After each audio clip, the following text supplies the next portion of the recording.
ఉన్న బంగారాన్ని విడిపించి ఆ రోజు ఆన్లైన్ రేటుకే మేము కొంటాం. Sharma gold company.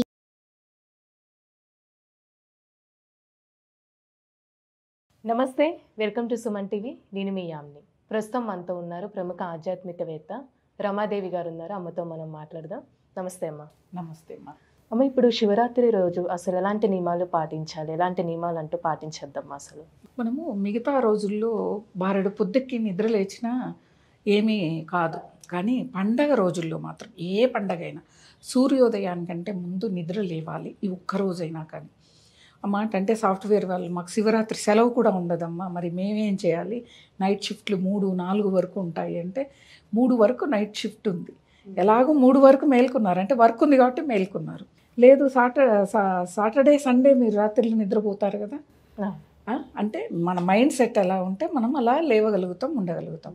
ఇంకొక గంట మేలుకొని ఇంటిని శుభ్రం చేసుకొని స్నానం చేసి పూజ చేసి శివ పూజ అభిషేకం ఇవన్నీ చేసి, అంటే శివరాత్రి రోజు ఉపవాసం జాగరణ తప్పనిసరి. అంటే అదే చెప్పాం కదా, అనారోగ్య సమస్యలు ఇలా జాబ్ చేసేవాళ్ళు. ఎందుకంటే మనకి వర్కింగ్ డేస్లో పండగలు వస్తే అన్ని వర్కింగ్ డేస్కి సాఫ్ట్వేర్ వాళ్ళకి సెలవులు ఉండవు కాబట్టి వాళ్ళు అభిషేకం చేసుకొని యథావిధిగా వాళ్ళు భోజనం చేసి వాళ్ళు చక్కగా ఉల్లి వెల్లుల్లి మాత్రం మానేస్తే చాలు. ఈరోజు తినేసి వాళ్ళు చక్కగా నిద్రపోవాల్సిన సమయం వచ్చింది, నిద్రపోవటమే మంచిది.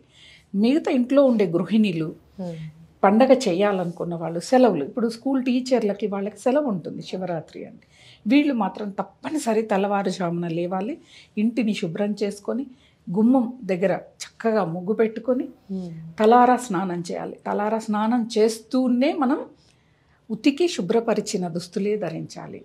ఎప్పుడో 1 గంట నేను వేసుకున్నాను ఏం కాదు అది వేసుకుంటా అంటే కుదరదు. ఇది పండగ పర్వదినం. ఈరోజు మనము ప్రత్యేకమైన పూజలు చేస్తాం, అభిషేకం ప్రతిరోజు చేసే వాళ్ళు ఉండరు కాబట్టి ఈరోజు చేస్తాం కాబట్టి ఉతికి శుభ్రపరిచిన దుస్తులు. పట్టువి చెప్పానా లేకపోతే కాటన్ లేకపోతే ఏ సిల్క్లో నేను చెప్పట్లే, శుభ్రపరిచినవి.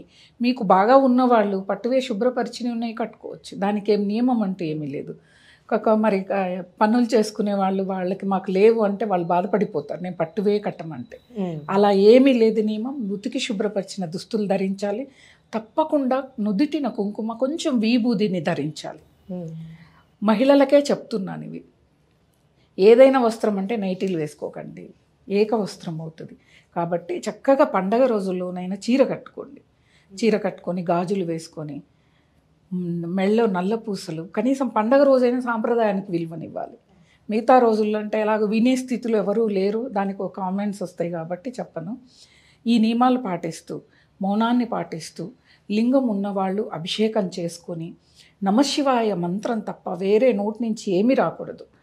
ఎవరైనా ఫోన్ చేసి వాళ్ళ గురించి వీళ్ళ గురించి మాట్లాడడానికి మొదలు పెట్టగానే పని ఉందని ఫోన్ కట్ చేస్తే ఈరోజు చాలా మంచిది. అలానమ్మా, అభిషేకం అనేది ఎన్నిసార్లు చేసుకోవాలమ్మా ఆ రోజు? మనం అభిషేకం అనేది ఇప్పుడు మనము శివరాత్రి రోజు అర్ధరాత్రి చతుర్దశి గడియలు ఉన్నప్పుడు లింగ ఆవిర్భావం జరిగింది. ఆ సమయంలో తప్పకుండా అభిషేకం చేయాలి.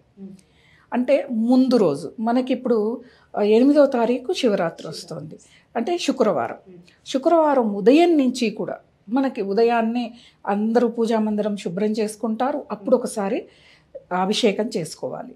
మళ్ళా సాయం సంధ్యాకాలంలో ప్రదోషకాలం అనుకోవచ్చు, ఆ సమయంలో అభిషేకం చేసుకోవాలి.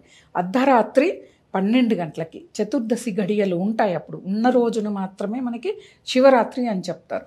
మరుసటి రోజు ఉదయం చతుర్దశి ఉన్నా కూడా అర్ధరాత్రి తిదే మనకి ఈ శివరాత్రి నిర్ణయింపబడేది.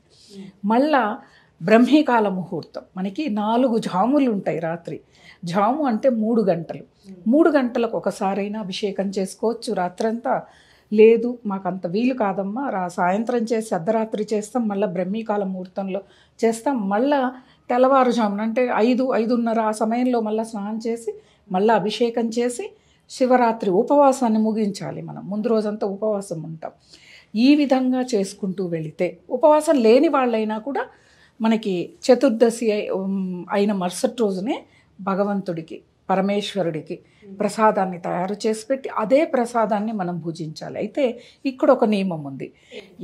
ఎవరైనా ఒక శివ భక్తుడిని పిలిచి ఉపవాసం ముగించే ముందు పూజ అయిపోయాక ఆయనకి కడుపు నిండా భోజనం పెట్టాలి. పెట్టి మన శక్తి మేర ఉంటే కండువ, లేకపోతే పంచా కండువని ఇచ్చి ఆ తర్వాత భోంచేస్తే శివరాత్రి ఉపవాస దీక్ష సంపూర్ణమవుతుంది. శివభక్తుడికి పెట్టాలి. స్వయాన శివుడి వాళ్ళ రూపంలో వచ్చి మన భిక్షని స్వీకరించవచ్చు. అలా చేస్తే మంచిది. లేదు మాకు అంత శివభక్తులు కనిపించలేదు అన్నారనుకోండి, శివాలయంలో పూజ చేసే పంతులు ఉంటారు, ఆయనకి అంటే మనం వండితే వాళ్ళు తినరు కాబట్టి మనం బియ్యం, కందిపప్పు ఇలా స్వయం పాకం ఏముంటుందో తీసుకెళ్ళి ఆయనకి ఇచ్చి శివుడికి ప్రదక్షిణ చేసి ఇంటికి వచ్చి భోజనం చేయటం, ఇదొక నియమం ఉంటుంది. ఇలా చేస్తే అభిషేకం చేసినా, పూజ చేసినా, ఈరోజు జాగరణ చేసిన ఓపిక ఉన్న వాళ్ళు జాగరణ చేసేవాళ్ళు. ఇప్పుడు కొంతమంది కొంత పెయిన్ కిల్లర్స్ వేసుకుంటే వాళ్ళు జాగరణ చేయలేరు, వాళ్ళకి నిద్ర వస్తుంది. అటువంటి వాళ్ళని జాగరణ చేయమని నేను చెప్పట్లే, చేస్తే సంపూర్ణమైన ఫలితాలు. ఎందుకంటే లింగ ఆవిర్భావ సమయంలో మనం మేల్కొని ఉండటం అనేది. కాబట్టి అలా చేస్తూ జాగరణ అంటే మళ్ళా చాలామంది ఏవో ఇంగ్లీష్ సినిమాలు, వెబ్ సిరీసో ఇవి చూడమని కాదు. జపం చేయండి, ఎక్కువగా జపం చేయండి, ధ్యానం చేయండి. శివుణ్ణి మనకు ఎక్కువగా ధ్యాన స్థితిలోనే మనం చూస్తాం, అవునా? మనము కూడా అదే ధ్యానం చేయాలి. ఆ ధ్యానం శివుని గురించే ధ్యానం చేయాలి. చేస్తే అద్భుతంగా ఫలితాలు అనేది పక్కకు పెడితే మనం ఎప్పుడు కూడా ఏ ఆరాధన చేసినా ఫలితం కోసమే చేస్తాం. అలా చేయకుండా శివరాత్రిని చేయాలి.